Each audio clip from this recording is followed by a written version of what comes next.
So notice that you can make changes in content, and then you can make changes in structure.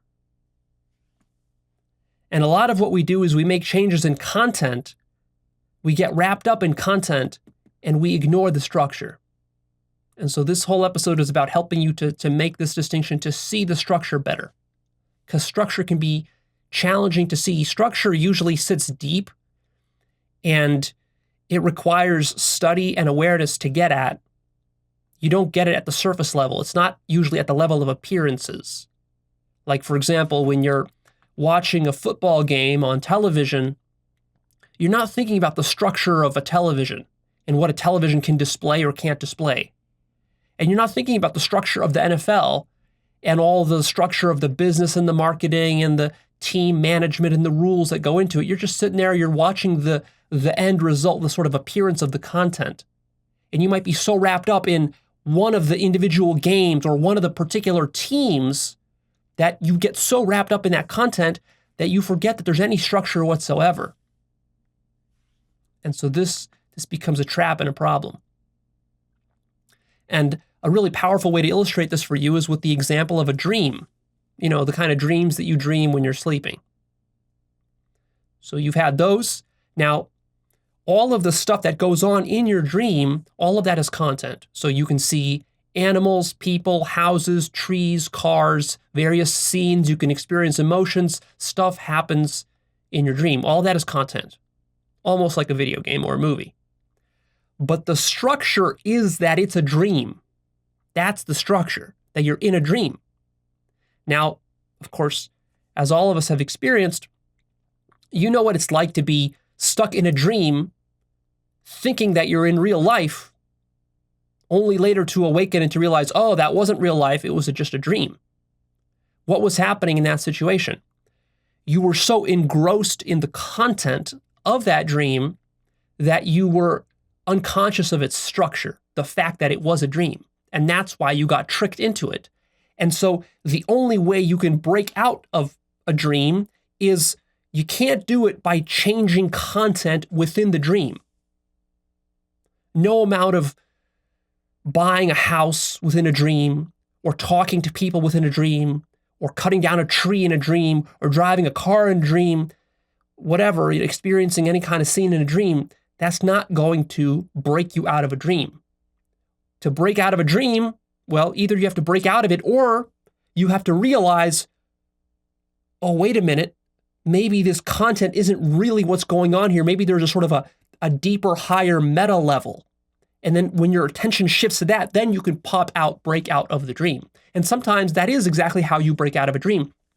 Oftentimes what happens is that some sort of crazy thing happens content-wise in the dream, and it's so crazy and so outlandish and so like impossible or weird relative to ordinary reality that it actually disturbs your sense of reality and it shifts your attention away from the content and onto the structure. So, like if you are driving a car and then all of a sudden you're lifting off the highway and you're flying through the air, that's such a sort of a crazy, outlandish thing that wouldn't happen in normal life, that gets you to change your attention and to now focus it on the structure. And then you realize, like, oh, wait a minute, this must mean I'm in a dream. And then you can either lucid dream or you can just wake up.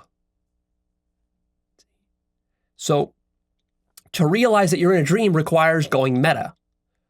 What is this notion of going meta? This is a notion I've talked about in the past, but I don't think I've made it very explicit before, which I want to do right now. It's a notion that I personally use a lot, helps me in navigating all this stuff that I talk about. This notion of going meta, this is a very handy notion that you can use for the rest of your life. It's also sort of a little distinction you can make. Going meta, what that means is that you're stepping outside of the plane of the content. It's almost like if you imagine that you're in a two-dimensional drawing on a two-dimensional plane, and you've been living on these two dimensions your whole life and thinking about two dimensions your whole life, and then all of a sudden you realize, like, oh, there can be a third dimension. You can kind of go meta out of the plane of whatever you were living in. And that's sort of like what you're doing in a dream. You might say that in a dream, you're sort of stuck on a two-dimensional surface, and then to wake up from the dream, you have to realize that there's a third dimension to the surface. And that takes a sort of an intuitive leap, a leap of consciousness, a stepping back, you might say, rather than being absorbed in the content. It's like discovering a hidden dimension to life or to reality that you hadn't noticed before. I call this going meta. So, for example, if you're sitting there doing science your whole life, going meta would be realizing that there's a sort of a meta science, a science of science.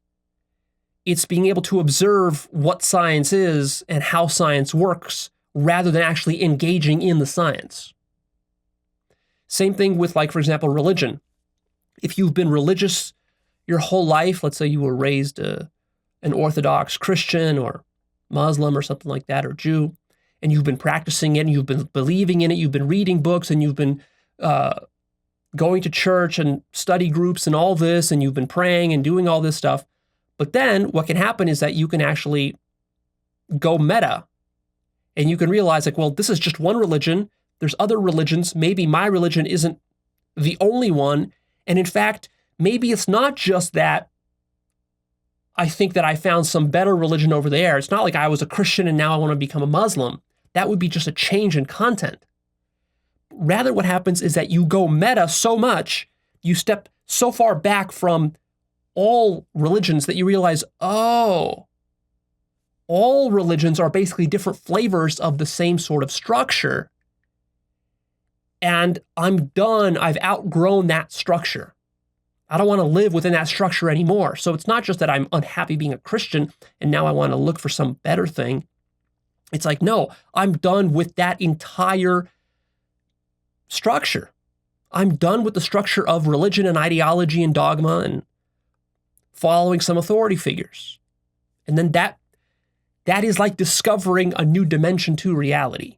There's a sort of freedom that comes with that. Now, of course, just because you do that doesn't mean you're free. You're not free at all. So there can be structure within structure within structure, content within content within content. So reality is sort of nested. There's not just one or two dimensions that are hidden for you to discover. There's a lot more. There's many of them, and in many different areas of life. So it's quite complicated and tricky.